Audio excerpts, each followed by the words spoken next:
My title is Rape, Women and Rape in Greek Philosophy. But really, in order to do a job on this topic, I have to go back to women and rape in the intellectual world at the dawn of Greek philosophy, and that's why I'm going to begin with Homer.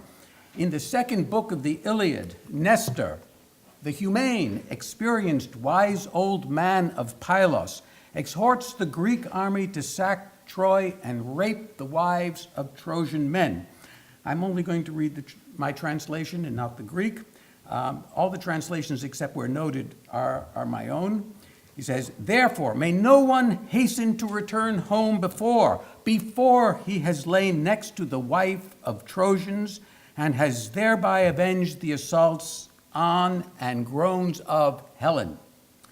I want to examine this passage with you, the first in European literature dealing explicitly with the rape of women in a captured city. And I will be taking up in my paper many of the topics that have come up before, the meaning of the word rape, wartime rape, and things of that kind. In his exhortation, Nestor frames success in war not by the conquest of Troy or the acquisition of treasures, nay, not even by the restoration of Helen to Menelaus, but by the retaliatory rape of every wife, the Greek word is alachos, of Trojan men. The use of this particular word, alachos, is important, for it is not the rape of every woman, indeed of every virgin, but of every bed partner, which is the meaning of alachos, for this will more nearly avenge the crime of Paris against the bed partner of Menelaus.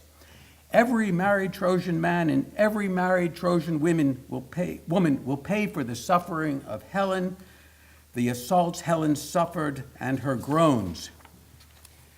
Let's wait just a moment, or take a moment to examine Nestor's decency. Punishing many for the wrongdoing of an individual, or even for the failures of a few, is, for want of an actual word, what I should like to denominate as a reprisal massacre, by which I am signifying a massive asymmetrical retribution against an entire community for the action of an individual, as, for example, the slaying of all the men of Shechem for the rape of Dinah in the Bible, or when Alexander, the so-called Great, wipes out an entire town for kidnapping his horse. In Athens and other Greek cities, there was a legal principle, androlepsia, man-taking. If a man were murdered by a foreigner, the victim's relatives could legally seize 3 of the murderer's countrymen, hold them for ransom, and put these uninvolved, completely innocent foreigners to death in the event that a ransom was not paid. In the opening of Herodotus's history, this sort of proportional reprisal seems to have occurred with the rapes of Io, Europa, and Medea. The Greeks incurred blame only when they chose to go to total war over Helen. During the sack of Troy by Nestor's charge, every Greek warrior would, in essence, reenact Paris's crime by copulating with the wife of another man. How can this be the will of Zeus? How can a crime repeated be the justice of Zeus? Now, I shall set aside the question of what warriors in the fury of battle are thinking as they rape, for most probably they do not think at all, though recently there have been some studies on the rapist warriors in the Congo. I shall ask what ancient philosophers in the quiet of their studies were thinking when they read this passage.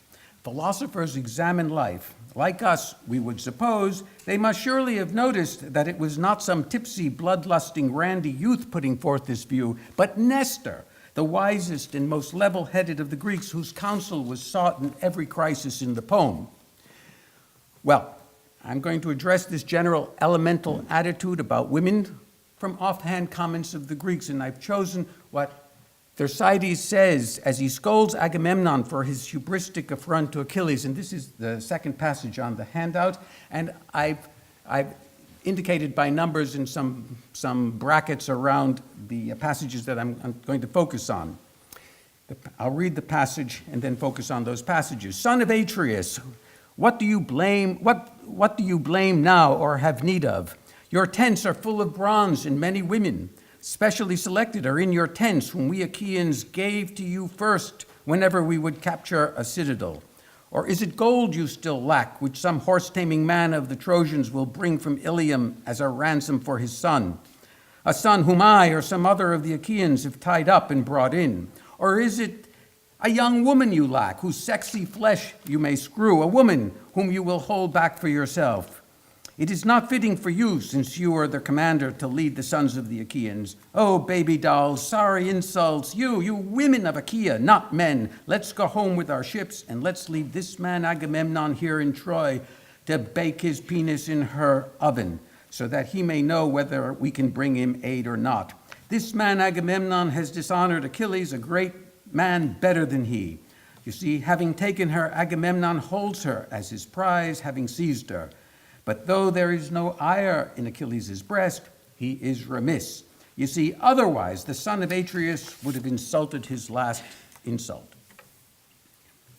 In the passage that I have marked as number 1, we observe Thersites listing Agamemnon's possessions, bronze objects, and specially selected ex-airetoi, specially selected women.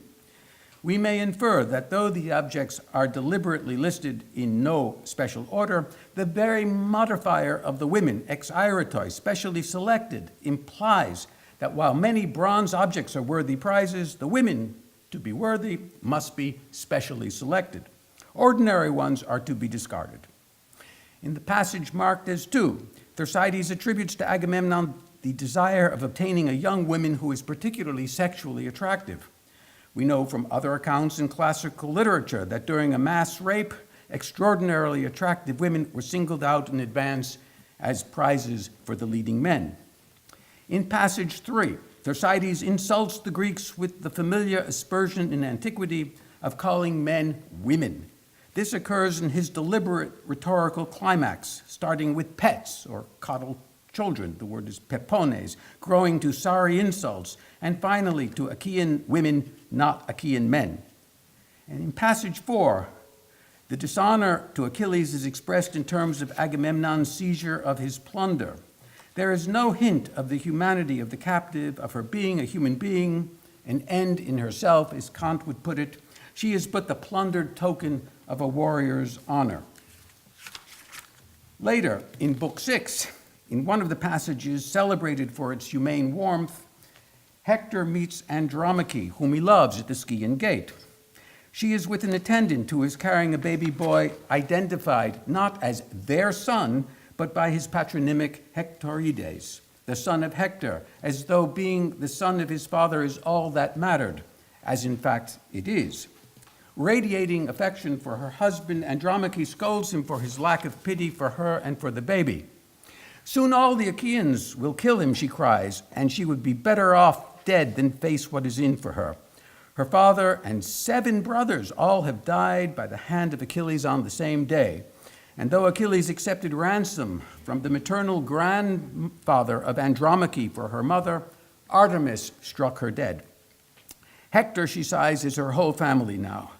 Despite her love, despite the dependence of her and Hector's son, and indeed of all Troy on Hector, Hector affirms that he will go into battle because he cares more than for anything else what people will think of him. He does aver in passing, however, that the thought of the city devastated and sacked bothers him less than the image of his wife dragged off as a captive, for he knows that rape and sex slavery await her. And we, readers familiar with the slaying of Hector, can surmise that as the Greek army will queue up to stab Hector, so they shall queue up to rape Andromache, the fate of women captured in warfare. Now, in recent years, there has been more attention to the issue of rape in military conflicts. Nevertheless, Kathy L. Gacka points out in her book that both ancient and modern historians have given scant attention to wartime rape, despite its ubiquity and permanence. Feminist authors have offered a few theories to explain the phenomenon: that women are targeted for rape because of their importance in family structure and social stability, that the rape of women is an instrument of domestication, a way of breaking them in the sense of breaking horses, and the word for breaking is the same word in Greek as for marriage, one of the words for marriage, or for labor, or for recreation, or the rapes are a post-colonial celebration of conquest, or they are simply the fundamental way of conquering. Today, at this anniversary rape conference, I wanted to take up another possible explanation, one that was never expressed by the ancients because it was simply assumed as self-evident, an assumption that lay at the core level of their understanding of the world. No philosopher or poet or parent ever needed to account for it. Some curious philosophers and scientists, individuals who can tear through the veil of appearances to the causes that lie behind them, have endeavored to explain many things that are self-evident to virtually all of us. For example, we know that we breathe, but for the most part, we never wonder about it. Yet a scientist will try to understand the why and how of breathing. Nevertheless, some things are so taken for granted that really no one ever tries to explain why they are so.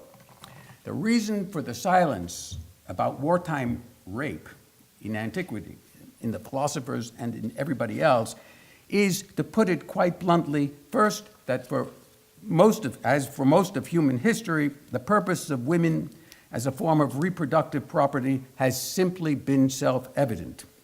And second, that the chief object in total war, which for the most part is what mankind has practiced, is to wipe out one's enemies and to seize, destroy, or diminish the value of their property, their walls, temples, farms, cattle, houses, and women.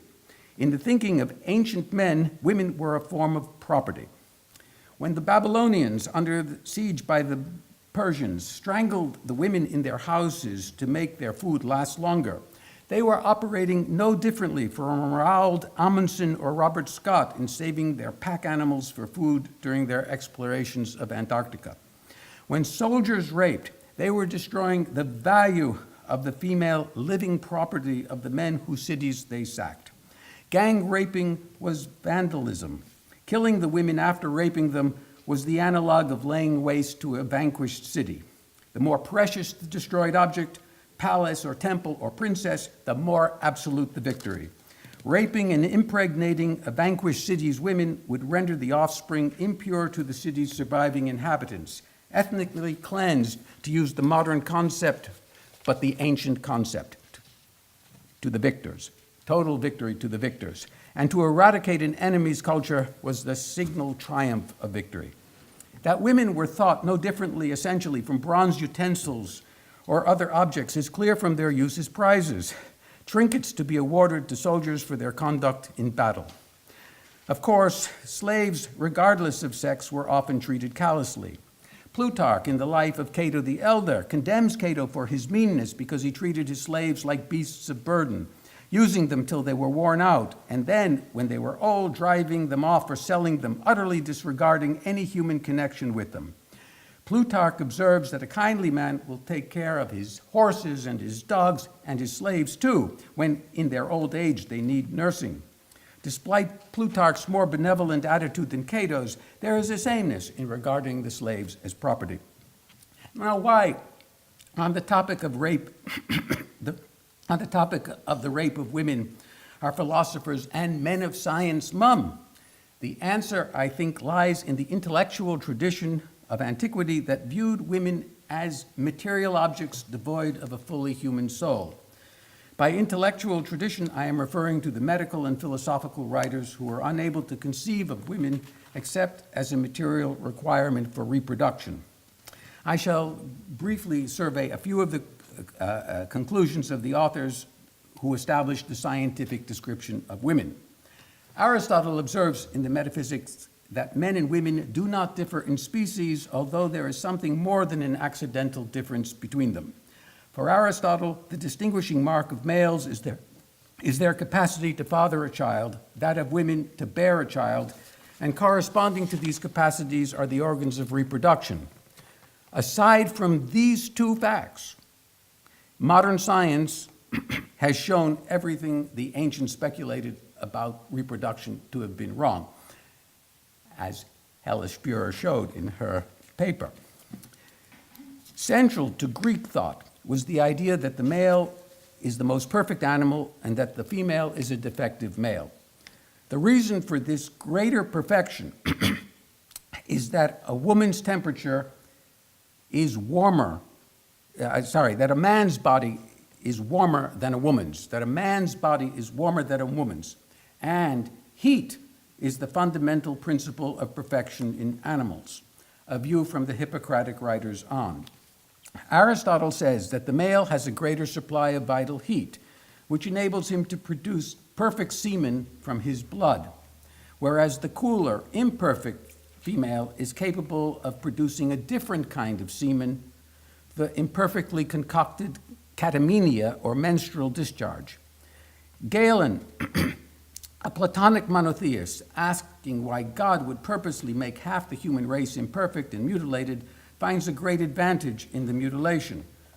And I put the passage in the handout, but I'm not going to go over it for lack of time. But you can look at it later. Don't look at it now. The consequence, as Aristotle had explained a half a millennium before Galen, is that the male constitutes the formal and efficient causes to the generation of an offspring, and the female, in providing the catamenia, the menstrual discharge, the material cause. As he says a bit later, and this is on the handout, passage 4, the efficient or moving cause to which belong the definition and the form is better and more divine in its nature than the material cause on which it works.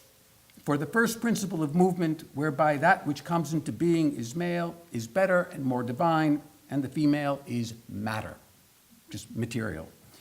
And 150 years before Aristotle, in Aeschylus's Eumenides, the conclusion to the Oresteia, Apollo, the god, testifies on behalf of Orestes with the argument that a child has only one parent, the father, since the female is merely the soil or child delivery platform in which the male's seed develops. The mother is not needed, says Apollo, as is shown by Athena's birth from Zeus alone. The passage is on the handout. I'm not going to go over it. Thus, the father is the only parent. Of course, parent comes from pario in Latin, to beget. The mother is the soil where the seed grows. This is the basic view from the mid-5th century BCE, from the Oresteia into the 16th century and beyond. Philosophers lived in a world where women, except for maybe 1 in 10,000 or even fewer, were not educated, were kept apart from men, and were carefully circumscribed in their activities.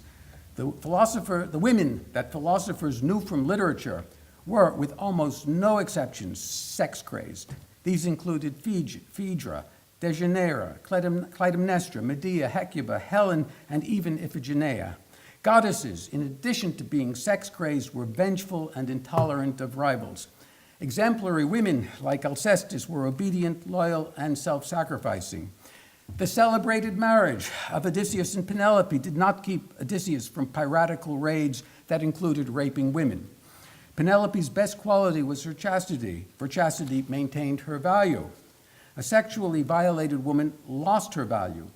To tolerate Servius Tullius as king, the Romans claimed that his mother, though a captive slave when she gave birth to Servius, had been impregnated earlier when she was still a princess. My point is that once a woman had been raped, her value as property plummeted. As the destruction of a vanquished people's material possessions was a fundamental part of conquest, the rape of women, a material resource like the agricultural fields, ruined their value. Philosophers gave the rape of women no more thought than anyone else did, because they accepted as self-evident that a woman's value lay in being the soil for seed. Women were the passive principle in reproduction. The soul, the divine part of a person, was introduced by the soul alone. Hence, while there may very well have been a deep psychological etiology for wartime rape, sexual frustration, hatred of mothers, primal colonizing of women, or an evolutionary etiology increasing male reproductive success, the intellectual tradition of antiquity did not take up the probity of wartime rape because it was included in the Empedoclean principle of eris, or the Heraclitean principle that war is father and king of all. The near universal acquiescence to wartime rape occurred because the notion that women were autonomous human beings with a fully human soul and entitled to the sacrosanctity of their bodies did not occur to anyone. This miraculous awakening, millennia in coming, was recognized only on the 10th of December, 1948, in the Universal Declaration of Human Rights, signed at the Palais de Chaillot in Paris. The declaration was signed. It has not yet, alas, been fully realized. Finished.